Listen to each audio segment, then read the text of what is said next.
Halo semuanya dan selamat datang. Hari ini kita akan ngebongkar sebuah kotak peralatan mental yang super praktis. Anggap aja ini adalah tools yang bisa Anda pakai kapanpun dan dimanapun buat ngelola dunia batin Anda jadi lebih baik. Pernah nggak sih ngerasa stres, cemas, atau kepala rasanya penuh banget sama pikiran-pikiran yang lari-larian?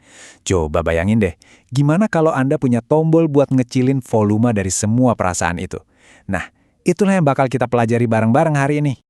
Sesi ini bakal jadi panduan praktis Anda. Tujuannya simpel banget, ngasih Anda seperangkat alat mental yang kuat tapi gampang dipakai. Dan yang paling penting, bisa langsung Anda coba hari ini juga buat ngerasain bedanya. Oke, ini dia peta jalan kita. Kita mulai dari kenalan sama perangkat batin kita, terus kita pelajari teknik buat tenang seketika, dapatin perspektif baru, dan ngebangun diri di masa depan. Terakhir, kita tutup dengan prinsip-prinsip kuncinya. Yuk, langsung aja kita mulai. Jadi, apa sih sebenarnya self-hypnosis dalam konteks ini? Gini, anggap aja ini tuh sebuah skill yang bisa dilatih. Sama kayak belajar main gitar atau naik sepeda. Skill ini dirancang khusus buat ngebantu kita ngadepin tantangan mental dan emosional sehari-hari. Terus alat-alat ini gunanya buat apa aja? Wah, banyak. Bisa buat nenangin cemas, ngendaliin reaksi yang impulsif, ngurangin stres, sampai ngebangun citra diri yang lebih positif. Ingat ya, Anda nggak perlu langsung jago semuanya. Pilih aja satu atau dua yang paling Anda butuhin sekarang. Nah, kita masuk ke perangkat pertama kita nih. Ini adalah alat-alat P3K, pertolongan pertama pada keadaan emosi. Didesain buat ngasih kelegaan instan pas Anda lagi ngerasa kewalahan banget. Yuk, kita coba teknik yang pertama.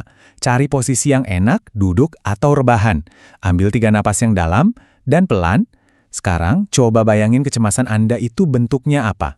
Suara bising, cahaya yang terang banget, apapun itu, visualisasikan ada knob volume di depan Anda. Sekarang, pelan-pelan puter knob itu ke bawah. Dan sambil muter, rasain deh gimana sensasi di tubuh Anda perlahan-lahan ikut mereda. Nah, ini penting banget buat diingat. Tujuan kita bukan buat ngilangin emosi sama sekali. Emosi itu normal kok. Tujuannya adalah buat nurunin intensitasnya ke level yang bisa kita atasi, jadi kita bisa mikir lebih jernih. Ini soal manajemen, bukan eliminasi. Oke, selanjutnya kita akan bangun sebuah tempat perlindungan di dalam pikiran kita. Setelah Anda rileks dengan napas, coba bayangin satu tempat di mana Anda ngerasa super aman dan nyaman. Bisa di pantai, di gunung, atau bahkan di kamar Anda sendiri.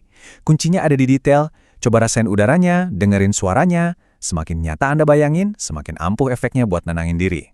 Poin krusialnya, latihan.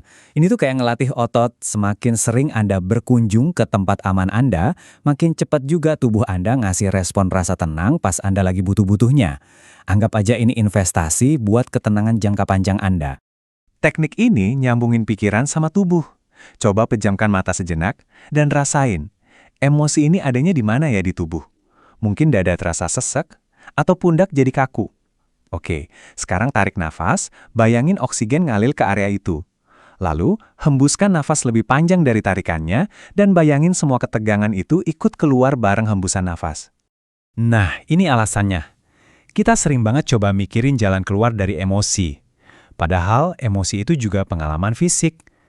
Teknik ini langsung nyerang manifestasi fisik dari emosi itu. Makanya kelegaannya bisa terasa lebih dalam. Oke, ini dia rangkuman singkat 3 alat pertama kita. Ada knob volume buat nurunin intensitas, tempat aman buat nyiptain rasa aman, dan nafas panjang emosi buat ngelepasin ketegangan fisik. Semuanya cepat, praktis, dan bisa dilakuin di mana aja. Wah, kutipan ini dalam banget ya. Dan ini jadi jembatan yang pas banget buat kita masuk ke perangkat berikutnya. Kalau tadi kita belajar ngelola intensitas emosi, sekarang kita bakal belajar caranya ngambil jarak dari pikiran kita sendiri. Yuk kita lanjut. Sekarang kita lihat gimana caranya membangun perspektif yang baru. Inti dari bagian ini adalah menciptakan sedikit ruang antara siapa Anda dan apa pikiran Anda. Ruang ini penting banget buat mutusin siklus overthinking atau reaksi yang impulsif. Bayangin deh, Anda lagi duduk santai di taman sambil liatin langit. Pikiran Anda itu kayak awan-awan yang lewat. Pas ada satu pikiran muncul, misalnya soal kerjaan, Anda nggak perlu terbang ngikutin awan itu. Cukup liatin aja, oh itu pikiran soal kerjaan. Terus biarin dia lewat. Anda adalah langitnya, bukan awannya. Nah, ini alat buat nyiptain jeda sebelum kita bereaksi. Kuncinya adalah nyambungin satu gerakan fisik, kayak neken jempol dan telunjuk, dengan perintah stop di kepala kita. Kalau ini dilatih terus, nanti pas Anda ngadepin pemicunya di dunia nyata, gerakan jari ini bakal secara otomatis ngasih Anda 1 detik yang berharga banget buat milih respons, bukan cuma sekedar bereaksi.